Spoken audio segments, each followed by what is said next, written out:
Alright, this episode of Hunter x Hunter definitely left me with a lot of questions. To start off, the episode started off, it felt a bit slow-paced, I'm not gonna lie, the first half or so. It was mainly them trying to find the assassins, and they're like in a diner for a good chunk of time, talking about what to do and whatnot. And it just really, it feels cringeworthy, just hearing going like, yeah, we gotta rescue Kite and this and that, and it's like, what are you gonna rescue? You know, I don't, you know, because you don't know the situation of what happened or whatnot. But it's just, it feels really eerie seeing those parts. The one guy with the freaking cool bar-looking hair, or whatever, the Yakuza-looking hair, freaking idiot. I was just like, really? An assassin? And that other chick that showed up that was creepy as hell, she just gave me this creepy-ass vibe. And it's cool she brought Bisky back, and I was happy. Like, second half, that's where shit starts picking up. You see Bisky in the episode, and it's like, yo, never thought I'd see her, you know, again, or at least for a long time, but to see her back in action already, that was pretty freaking cool. And it's kind of a little bit like give and take, because at the same time, it's like, she's helping to train them again, and it kind of feels as though they trained a hell of a lot in Greed Island. So it's like, how much can she really help them with as far as training goes? But she is putting them through the ringer. They literally are fainting. So it's like give and take with that situation of bringing her back or whatnot. But the biggest thing about this episode, well, one of the biggest things about this episode that really had me like, I don't know if I should be pissed off or what, because it feels a little bit like wrong, is when we saw at the end of the last episode, Kite was nothing more than a mere head. It was, you know, Kite's head or whatever that was there in Pito's lap. But now when we see in this episode, he's completely put back together, seemingly, inside of this giant block of ice. And Pito is like, she wants to, you know, I don't know exactly what she wants to do with him or whatever, but I thought he was going to be fed to the queen and whatnot. In all honesty, I'm confused at exactly why is, first of all, he, like, seemingly put back together there. And it's like, what is Pito going to do with his body? I'm just a little bit, I don't know if I should be disappointed. I'm like, I guess, I'm disappointed with it. But, like, at the same time, he is dead. So it's like, did she sew him back together or some crazy shit? I don't know. Like, I'm totally mind-fucked about that. Like, seeing Kite again so soon, which I thought we weren't going to see him after, like, that crazy scene at the end. Seeing him so soon, and he's, like, in a block of ice, and he looks like he's put back together. And Pito's saying that she got some plans to do something with it. It's like, is she going to try to eat Kite herself and try to gain the powers, like, if she's the queen or something? I don't know, but it's just, it was a weird situation, and it got me, like, thinking a little bit, like, where the hell are they going with this? You know, I was just like, last episode, I was completely and utterly mind-fucked. This episode, I'm like, this could turn out really bad and really trollish, like, Kite comes back to life after being sewed together or something, but it could also come out pretty damn crazy, and like she eats Kite her damn self or something. So I don't know, hopefully Tagashi doesn't like ruin this, because I was really crazily shocked with last week's episode, and then seeing Kite put back together, it's like, where's this going?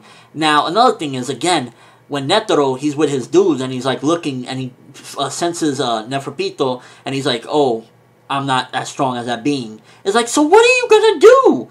Like, at this point, all they're doing is basically trying to prevent something before it happens, because if the king shows up, Netero's gonna have his old ass handed to him times 10, and his dudes. If you're not as strong as a royal guard, which another royal guard is there now, you're fucked. You're totally fucked. So, the threat just got even more worse, because now there's another one of them.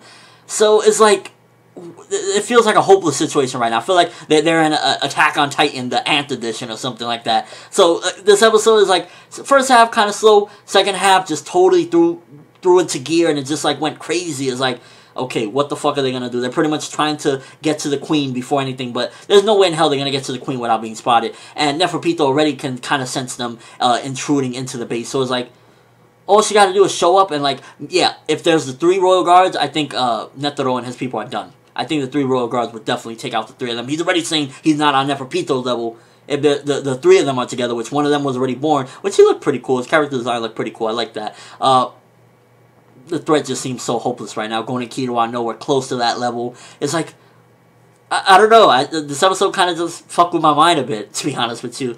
And yeah, in a nutshell, this episode, first half a little bit slow, second half just threw it into fucking gear, and it really went. So I'm gonna give this episode 4 out of 5. It really did what it set out to do. First of all, it kept on pushing the whole thing with the Kite thing, but it's like, if Kite gets revived, I'm gonna be honest with you, if Kite comes back to life, I'm gonna be very fucking angry.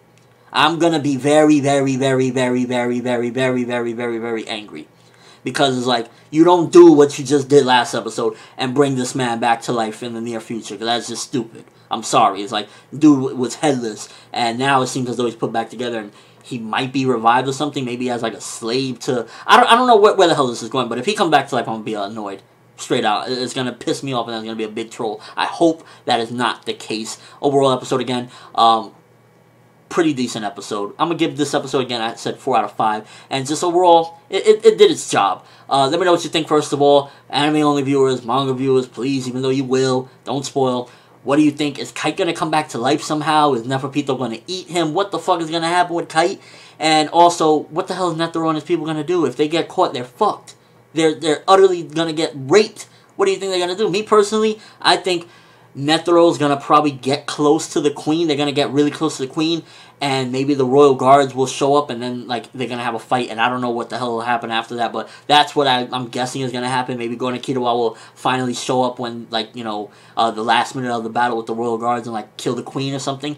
I don't know. That's just my little prediction, I guess, going out there, because shit is just right now very unpredictable with Hunter x Hunter. That's all I have as a review. Thanks for watching. Hope you enjoyed. Thumbs up if you can't wait to see what's going to happen, because, again, it can turn out really good, but it can also turn out very bad. Do not revive Kite. As much as I love the guy, let his death be honorable and crazy and a memorable one, and not one that is like, get the Dragon Balls, we're bringing them back. No. I'm ForneverWorld, and as always, people, have an awesome day.